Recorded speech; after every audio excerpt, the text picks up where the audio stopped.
అందరికీ నమస్కారం. మీడియా మిత్రులకు, పాత్రికేయ సోదరులకు, అలాగే విచ్చేసిన బిగ్ బాస్ కంటెస్టెంట్లందరికీ కూడా, సాటి కంటెస్టెంట్లందరికీ కూడా స్వాగతం, సుస్వాగతం.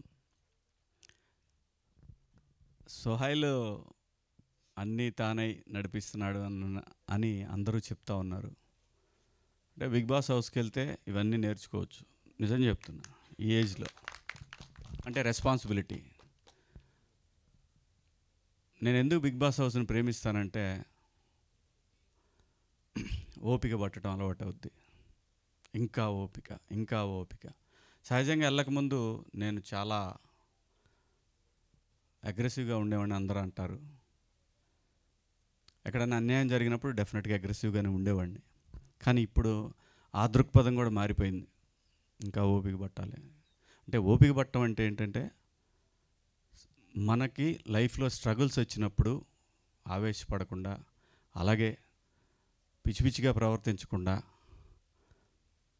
మన సహనాన్ని కోల్పోకుండా, మన క్యారెక్టర్ని కోల్పోకుండా ఓపిక పట్టడం అంటే, నువ్వు ఒక ప్రోడక్ట్ చేస్తున్నప్పుడు చాలా హడ్డిల్స్ వస్తాయి. నేను హీరోగా 63 సినిమాలు 64 సినిమాలు నిన్న లెక్కేసా. 64 సినిమాల్లో నేను దాదాపు 50 సినిమాలకి నాది సోహైల్ చేసిన పనే. ఎందుకంటే ఎలాగైనా నిలబడాలి, ఎలాగైనా సరే నిలబడాల్సిందే. అది వచ్చిన డబ్బులు ఖర్చు పెడతామా, మన దగ్గర ఉన్నది ఖర్చు పెడతామా, లేదంటే అప్పులు తెచ్చి పెడతామా, ఇవన్నీ కూడా ఏంటంటే మనం ఎలాగైనా ఇక్కడ నిలబడాలి అనే తపన. అది వర్కౌట్ అవుద్ది, ఇట్ టేక్స్ టైం. అయినా సరే ఓపిక కావాలి. అందుకే అంటుంది పేషెన్సీ. ఈ ఏజ్లో అది ఎక్కడ అలవాటు అవుద్ది అంటే, బిగ్ బాస్ హౌస్కి వెళ్ళి వచ్చిన తర్వాత అలవాటు అవుద్ది. నిజంగా చెప్తున్నా, ఇదైతే వాస్తవం. బిగ్ బాస్ హౌస్ చాలా నేర్పిస్తుంది జీవితంలో, మనిషికి చాలా చాలా చాలా నేర్పిస్తుంది. నా వయసుకి నేను ఖచ్చితంగా ఓపిక అనేదాన్ని ఇంకో 10 రెట్లు పెంచుకున్నాను.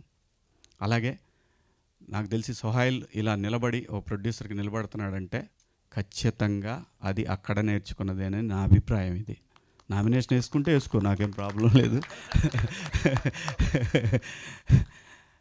సో ఈ సినిమా నాకు తెలుసు వీళ్ళందరూ కూడా ప్రముఖ నిర్మాత గోపి గారు కానివ్వండి, ఆయన మా ముందు తరం మనిషి. అంటే ముందు తరం అంటే మాకన్నా ముందు వచ్చాడని ఉద్దేశం. ముందు ఫిలిం నగర్లో కాలు పెట్టాడు. అది మా కర్మ కొద్ది, మా అదృష్టం కొద్దీ. సో వీళ్ళందరూ కూడా ఇందులో కోనేటి సీన్ కానీ, వీడి ఫ్రెండ్, గోపికి ఫ్రెండ్. సో ఇంకా తర్వాత అదిగో వాడు ఉన్నాడు, ఇంకోడు ఉన్నాడు, అదిగో మా వాడు సీను వీడు చాలా ఇంత చిన్న పిల్లాడు అప్పుడు వచ్చాడు జెమినీ టీవీలో పనిచేసేవాడు. ఈడు నేను ముగ్గురం నమ్మండి నమ్మకపోండి, భోజనానికి కావాలంటే మెస్ ఉండేది. మెస్లో 10 రూపాయలు ఇస్తే, 15 రూపాయలు అయితే మేము ముగ్గురు తినేవాళ్ళం ఆఫీసులో. ఎందుకంటే మాకు ఎవరు లేరు ఇక్కడ. సో ఖచ్చితంగా రూము అదే పరిస్థితి. అక్కడి నుంచి వీడు నిజం చెప్పాలంటే చాలా కష్టపడి ఇంత దూరం వచ్చాడు. చాలా అంటే చాలా. అందరూ కూడా ఇవన్నీ ఎందుకు చెప్తున్నా అంటే, ఎగ్జాంపుల్స్ ఇక్కడ ఉన్న స్టోరీలు అన్నీ అయ్యే. ఏమీ పెద్ద బ్యాక్గ్రౌండ్లు ఉండి, లేదంటే సల్లపిల్లి జమీందారులు, లేదంటే ఇది ఏం లేదు. అందరూ రూపాయి కూడబెట్టుకొని ఇక్కడికి వచ్చి ఎట్లాగైనా సరే నిలబడాలి అనే తపంతో వచ్చారు. సో ప్రేక్షకులను కోరేది ఏంటంటే, వాళ్ళ అన్నీ మంచి ప్లాట్ఫామ్స్ వచ్చినాయి, ఓటీటీలు కానీ వీటన్నిటి కానీ. సరే ఓటీటీలో అయినా సరే చూడండి, అంత టైం లేకుండా ఉండదని నేను అనుకుంటున్నాను. ఓటీటీలో అయినా చూడండి అట్లీస్ట్. ఎందుకంటే చిన్న సినిమా అని ఈజీగా తీసుకోవద్దు.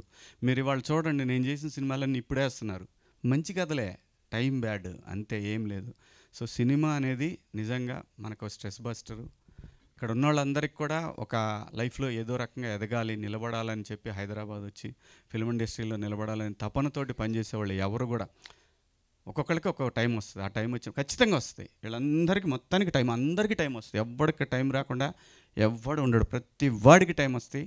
ఒకటి ఓపిక కావాలి, కష్టపడి దాని మీద అంటే మన క్యారెక్టర్ అనేది చూపిస్తే ఖచ్చితంగా ఏదో ఒక రోజు నిన్ను మాత్రం తీసుకెళ్ళి అక్కడ కూర్చోబెడుతుంది. అందులో సందేహం లేదు. చాలా ఎగ్జాంపుల్స్ ఉన్నాయి దీనికి సినిమా ఇండస్ట్రీలో. సో ఎందుకంటే సోహైల్ గురించి చెప్పడానికి ఇదంతా చెప్తున్నాను. సోహైల్ అనేవాడు నిజంగా తనకు వచ్చినటువంటి అన్ని రెమ్యునరేషన్లు అవి ఇవి, ఇంకా కొంతమంది దగ్గర సంతకాలు పెట్టి రిలీజ్కి ఇవన్నీ చేస్తున్నాడు అబ్బాయి. అంటే డెఫినెట్గా ఖచ్చితంగా నిలబడతాడు.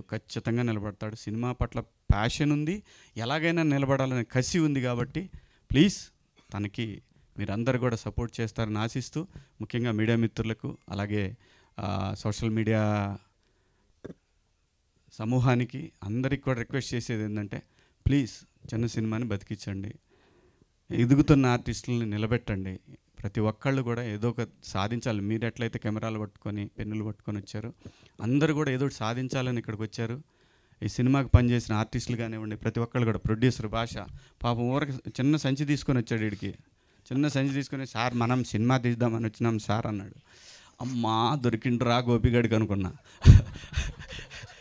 అంటే గోపి దగ్గరికి వస్తారు అందరూ, మరి కంప్లీట్ చేశాడు కదా. కొంచెం స్ట్రగుల్స్ హడ్డిల్స్ ఉంటాయి, కానీ సినిమా తీస్తాడు, బయట వేస్తాడు.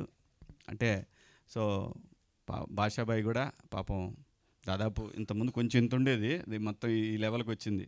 రిలీజ్ నాటికి ఏ లెవెల్కి వెళ్ళుద్దో తెలియదు, అది వెళ్ళిద్ది, కానీ ఖచ్చితంగా నిలబడతాడు. నేను ఎందుకనంటే గోపి దగ్గర ఉన్న గుణం అంటే స్క్రిప్ట్ కరెక్ట్గా పట్టుకుంటాడు. అదైతే నిజం. డబ్బులు పట్టుకోపోయినా కానీ స్క్రిప్ట్ మాత్రం పక్కాగా పట్టుకుంటాడు, సందేహం లేదు. స్క్రిప్ట్ జడ్జిమెంట్ మాత్రం తన దగ్గర ఉంది. నాకు తెలిసి వేళ్ల మీద లెక్క పెడితే 2-3 సినిమాలు మిస్ అయినాయేమో, కానీ వాడు చేసిన ఏ సినిమా కూడా ఇంతవరకు మిస్ అవ్వలేదు. ఒక్కడికి దారుణంగా మిస్ అయింది ఏంటంటే, నాకే.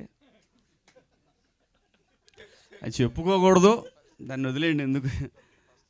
నీ మధ్య కూడా దొరికాను, సరే కానివ్వండి, ఎక్కడ పోతాడు. సో ఇలా అందరూ కూడా కష్టపడి ఎదుగుతున్న వాళ్ళు దయచేసి ప్రతి ఒక్కళ్ళు కూడా సపోర్ట్ చేయండి. ముఖ్యంగా సోహైల్కి, నాకు సినిమా మనోడు మొత్తం ఎత్తుకున్నాడని తెలిసిన తర్వాత నిజంగా నేను చాలా టెన్షన్ పడుతున్నా. నాకు తెలుసు ఆ బాధ ఎలా ఉంటుందో. ఇదే ప్రసాద్ ల్యాబులకు వచ్చి ఎన్ని సినిమాల దగ్గర నిలబడ్డానో, ఇదే ప్రసాద్ ల్యాబులో, ఇదే రామానాయుడు కలర్ ల్యాబుల్లో, ఇదే రామోజీ ఫిల్మ్ సిటీలో నైట్ పడుకొని బాక్స్ తీసుకొని వచ్చిన రోజులు ఉన్నాయి. నేను ప్రింట్ తీసుకొని థియేటర్లో వదిలేసి వెళ్ళిన రోజులు ఉన్నాయి. 10:45 ఆ వచ్చే ఆటో వాడిని, పోయేవాడిని, ప్రతివాడిని తిట్టుకుంటా వచ్చి థియేటర్లో, వెంకటేశ్వర థియేటర్లో పడేసిన రోజులు ఉన్నాయి. సినిమాలు అది అంత కష్టం ఉంది దీని వెనకాల. సోహైల్ని తలుచుకుంటే నాకు నిజంగానే ఆ కన్సర్న్ ఉంది. ఖచ్చితంగా ఈ అబ్బాయి నిలబడతాడు, ఏమన్నా కానీ నిలబడతాడు. నిలబడే కసి ఉంది ఆ అబ్బాయి దగ్గర. అలాగే భాషాబాయి పొట్ట ఇలా ఉంటూ నేను చూడలేను, ఇంకొంచెం పెంచాలి మీరు అందరూ కూడా. ఎట్టి పరిస్థితుల్లో కూడా మా బీమ్స్ మ్యూజిక్ గురించి మీ అందరికీ నేను కొత్తగా చెప్పేదే ఉంది. నేను యాక్చువల్గా నేను బిగ్ బాస్ హౌస్కి వెళ్ళే ముందే బీమ్స్ నేను బుక్ చేశాను. తన మ్యూజిక్ డైరెక్టర్గా నేను బుక్ చేసుకున్న తన్ని. సో ఇప్పుడు వచ్చిన తర్వాత కొంచెం సార్ మనది కొంచెం అని అన్నాడు వాళ్ళ మేనేజర్ మొన్న ఫోన్ చేసి. ఆగు.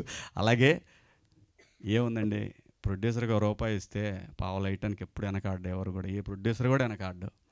సో ఈ సినిమా సూపర్ డూపర్ హిట్ అయ్యి భాషాబాయి చూస్తే గెలిచాడు, పొట్ట పైకి లెగవాలి.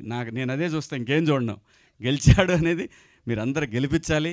అలాగే సోహైల్ని కానివ్వండి, ఇందులో పనిచేసిన ప్రతి ఆర్టిస్టు, ప్రతి టెక్నీషియన్కి అందరికి కూడా పేరున ఆల్ ది బెస్ట్. మీ అందరికి కూడా ధన్యవాదాలు. Thank you Shivanna, thank you so much.